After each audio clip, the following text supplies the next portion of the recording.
Good evening, or good morning, or good afternoon. My name is Ben Schwartz. I am a professor in architecture studies, and I'm here to talk about universal design.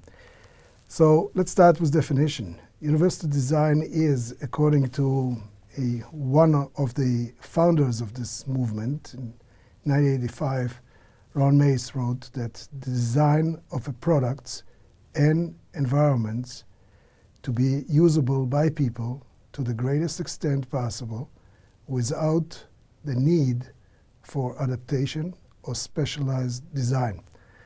And I think that this is the gist of what universal design is, even though there are different other approaches. For example, in Europe, they call it design for all, and they talk about design for human diversity, social inclusion, and equality. And the last definition that we have is out of a new book by the two authors, Seinfeld and Meisel. In 2012, they write, universal design is a process that enables and empowers a diverse population by improving human performance, health and wellness, and social participation. I think that all those ideas are leading us to the understanding that when we design for variety of people, various populations, we need to try to take into consideration all kinds of issues that in many cases we don't take into consideration nowadays. And we need to create an enabling environment that is helping people to live in it. It's an ethical goal for all designers. So universal design linked the ideals of human-centered design with the social goals of the civil rights movement. They started somewhere around that time, and I think that some of the issues are similar because they're trying to be inclusive. They're trying to take into consideration various populations and try to find equality in those populations by designing for everybody. There are 7 principles of universal design, and that's what I'll try to cover today most than anything else in this short lecture. And they're based on what the Center of Universal Design in North Carolina University developed in 1997 under the direction of Ron Mace. So the first principle is equality or equitable use.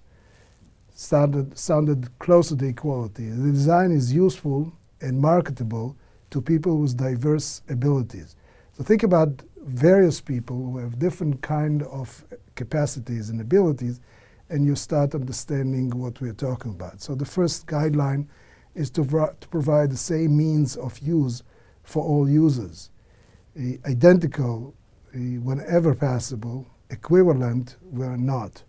Obviously, there is a difference between a person who is using a wheelchair compared to a person who is blind, and the chances are that we are not able to find exactly the same kind of means, but we're trying as much as possible to provide similar opportunities for the people to live in the environment.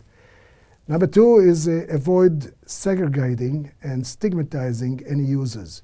In many cases, for example, when we talk about ADA, the law of ADA is trying as much as possible to give access to different places. And in some cases, instead of trying to do it in such a way that it's integrated in the environment, we create a special ramp or special entry for people. Even in this building, I saw it, that allows people to get into the building, but still it has to be written somewhere with a sign, this entrance is for the disabled or for the handicapped people. And obviously this is not the right way to go about it because you're stigmatized by doing those things. Number 3 is provision of privacy, security, and safety that should be equal available for all users. And the last piece in this principle of equitable use is make the design appealing to all users. So it's not something that we need to try to do special tricks for some of the users. We need to try to make it equitable, and we need to make it appealing to every possible user in this world. Now, the second principle is flexibility in use. Flexibility in architecture is sometimes a dirty word, because you have to ask yourself flexibility for what? And you're not able to stretch building like rubber bands or things of this sort. You have to try to do the things. So in some cases, we put flexibility up front in order that you can use it later on, and that's closer to the idea of flexibility in use as we see it here. So the design under this principle accommodates a wide range of individual preference and abilities. It's an important aspect to try to think about it when we talk about the guideline. First of all, provide choice in methods of use. People can choose to do certain things in different ways, and they don't have necessarily to follow exactly what the usual person may do. And that goes to small object tools, for example, scissors that can be used by people in the left hand and right hand the same way. And other accommodations, not only in the objects, but obviously in the environment. So we have to accommodate right or left-handed access and use. And that's something to do with obvious chairs, obvious places to write, or places to basically use different devices, such as computers and other aspects. And we have special mouse that basically can do it for the left side and special mouse for the right side. If we had one mouse that does both, I think it would have been easier and you wouldn't have to deal with those issues. So the third aspect here is facilitate the user's accuracy and precision, and that's just before the last one, provide adaptability to the user's pace. So it doesn't have to be right away close-ended. It needs to be open-ended for try to help people to try to use the environment as they wish. Number 3 principle is simple and intuitive use. You know, the jokes about trying to program a VCR, a machine that maybe not too many people know anymore how to use. But it's a challenge for everybody instead of trying to make it simple and intuitive. So the use of design is easy to understand regardless of the user's experience, knowledge, language skills, or current concentration level. So if we do those things in a very simple way, take a look at the smartphone, how much effort goes into trying to make it simple and intuitive in order to try to make it complex, even though in some cases you need to look for certain aspects because you don't know how to go about it. Most of the time I have to ask my grandchild how to do it. So if you eliminate unnecessary complexity, you are accomplishing a great principle of universal design. The second aspect in this route is be consistent with user expectations and intuition. Number 3 is accommodate a wide range of literacy and language skills. And obviously those are aspects that we need to try to take into consideration because we're not living alone in an environment that only speaks English, and we need to, as much as possible, to try to accommodate those things. Nowadays, of course, computers can do those things for us by just touching a button, and you can switch to different languages. And that's something that is very powerful in iPads and other aspects that some of us love to use. Number 4 is arrange information consistent with its importance. So it needs to be kind of a hierarchy in order that we can find the things without difficulties. And the next one is provide effective prompting and feedback during and after the task completion. So here we have some examples. If you take a look at the pictures here, we have some washing machine and dryers that are set up in such a way that you can get into it without any difficulties. If you look at the other picture, you see how the room arrangement and how the bathroom arrangement is done in such a way that it allows variety of users to get into it without trying to alienate people and make it look as an institution before actually it serves the purpose of people who need to get to those places. Or for example, in this picture, you see this lady in a wheelchair that can work in her garden when she has elevated flower pots or other elements that are allowing her to interact with her grandchild even though she is confined to her wheelchair. So that's brings us to principle number 4. Principle number 4 is a perceptible information. Design, communicate the necessary information effectively to the users regardless of the ambient condition or the user's sensory abilities. I always tend to talk about the fact that the blind people have a difficult time when they're in a very, very large environment. They're not able to find their way because their canes are not able to hit the right places. On the other hand, if you think about people in wheelchairs, they need wider doors, they need wider spaces, they have the turnaround, things of this sort. So you need to try to communicate this necessary information in such a way that every user can actually use it. If you put, for example, a blind person in the middle of a football field, they are going to be miserable. If you put, for example, a person in a wheelchair in a place of this sort, that won't be a problem necessarily, you can get around. But just if you put the opposite thing, you create a very narrow passage or very small bathroom in which a person in a wheelchair cannot turn around, obviously you create an issue that he or she are not able to negotiate. So the guideline about those things is use different modes, pictorial, verbal, tactile, for redundant presentation of essential information.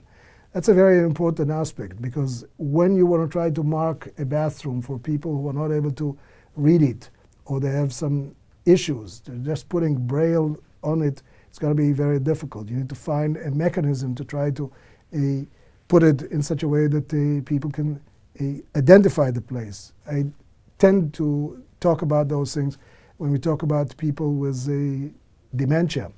They need to have redundant cueing, not only to write the note of bathroom, but maybe have a picture, maybe have a special color, or in some cases even avoid the door whatsoever in order that people can see the bathroom and can actually get to it.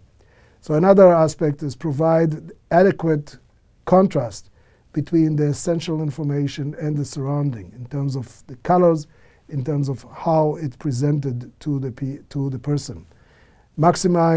Maximize legibility of essential information. And number 4, differentiate elements in ways that can be described. Make it easy to give instructions or direction.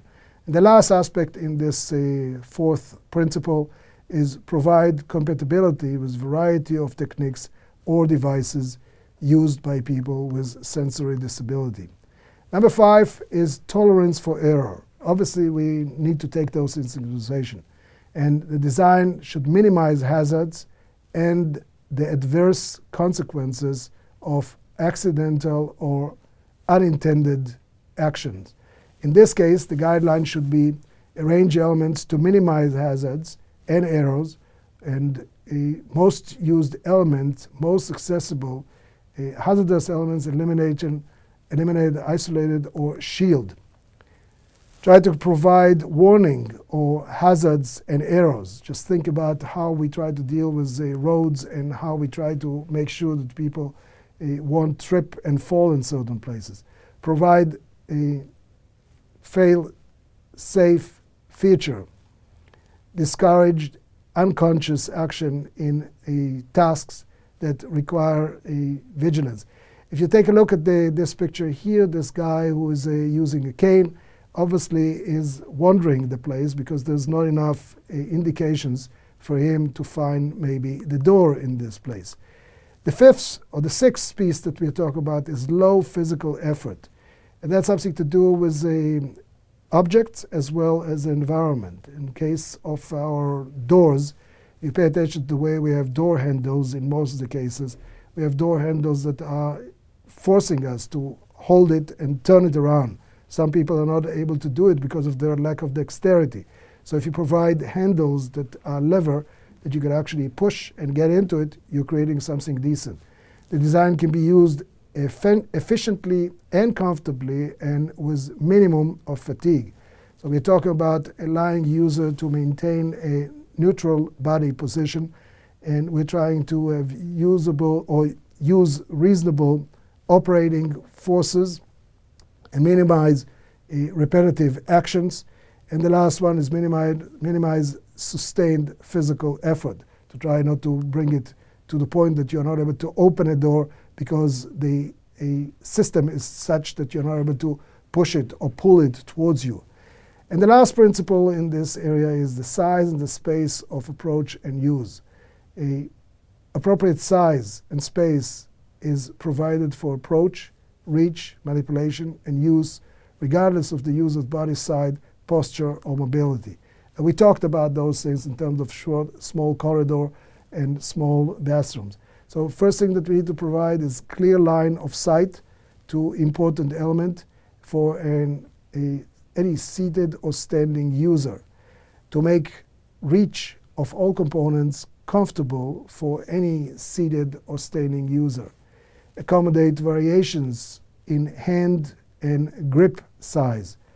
Provide adequate space for the use of assistive devices or personal assistant. Here we look at the kitchen that is trying to be also a place for somebody to sit. So the family can sit around this counter. At the same time, a person in a wheelchair can wheel in and join them without any difficulties. So that's without screaming, this is the place for a person in a wheelchair. It's done in such a way that it allows you basically to accommodate people with different abilities.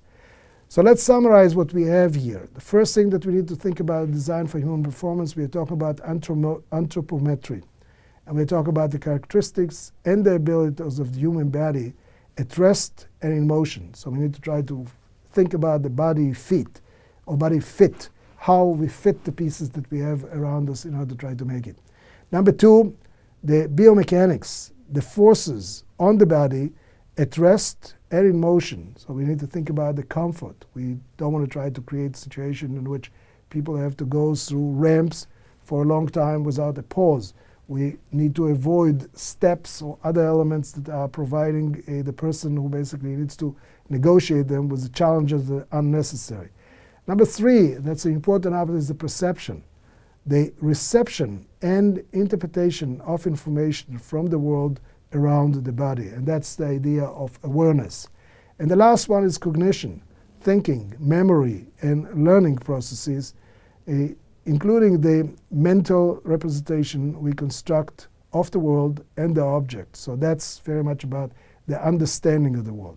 So here when we look at the anthropometry, you take a look here, you see those devices in order to dry your hands.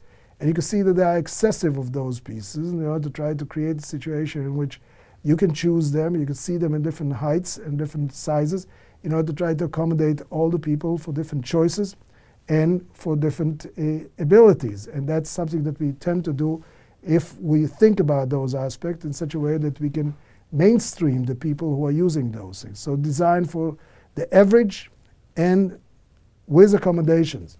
A way to break with the precedents that we actually use in so many other places. The biomechanics, few examples here. You see the faucet over there that helps you to get around. You see the lady over there who doesn't have to have too much force or power to apply to open different drawers and get to certain devices. So reduce the unnecessary and potential harmful movement, reduce the unnecessary operating force, reduce the effort to required for lifting, and design to maintain balance. The third aspect is obviously the perception, because the device needs to be such that you can perceive what they're doing for you. So clarify important information source, target value, try to reduce the impact of noise, provide a rich multisensory experience, and the last one, provide an appropriate stimulation for the setting. The last aspect about those four elements that I mentioned is the cognition. So we need to incorporate a perceivable information, as you can see it here in this two pictures that you can see it here. Utilize well-known conceptual models, support the construction of accurate mental maps, and incorporate features that lead to positive emotional response. All this we need to try to do in a variety of environments. So the areas that we need our attention and we still need to try to develop are obviously public accommodations, which are still not developed and not designed in many cases for universal design. Housing, which is something that maybe we have to start with because we don't do a good job about those things. Home modifications that are obvious, but we need to make them in such a way that they are not screaming at us, I'm an institution, look at me, here's my railing, look at me, here is the special access to this place. They need to be done in such a way that they become part of the normal, part of the normalcy of life. And the other one is, of course, the interior environment and the product design. Those are important aspects that we need to try to use our skills to create universal design. And the last aspect that we have here, I think, is public transportation. Thank you.